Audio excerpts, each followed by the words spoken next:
لا إله إلا أنت سبحانك إنا كنا من الظالمين. سبحانك ربنا ما أعظمك، سبحانك ربنا ما أكرمك، سبحانك ربنا ما أحلمك، سبحانك ما عبدناك حق عبادتك وما شكرناك حق شكرك. لا إله إلا أنت سبحانك وبحمدك عدد خلقك ورضا نفسك وزنة عرشك ومداد كلماتك. لا حول لنا ولا قوة إلا بك. وصلوات الله وسلامه على النبي المصطفى والرسول المجتبى وعلى آله وصحبه ومن اقتفى.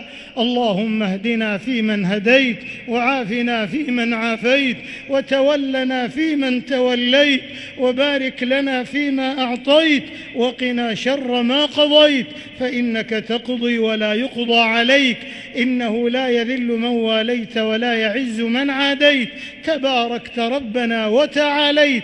اللهم اقسم لنا من خشيتك ما تحول به بيننا وبين معصيتك، ومن طاعتك ما تبلغنا به جنتك، ومن اليقين ما تهون به علينا مصائب الدنيا، ومتعنا بأسماعنا وأبصارنا وقواتنا ما أحييتنا، واجعله الوارث منا، واجعل ثأرنا على من ظلمنا، وانصرنا على من عادانا، ولا تجعل مصيبتنا في ديننا، ولا تجعل الدنيا أكبر همنا ولا مبلغ علمنا ولا إلى النار مصيرنا، واجعل الجنة هي دارنا، ولا تسلط علينا بذنوبنا من لا يخافك فينا ولا يرحمنا، برحمتك يا أرحم الراحمين.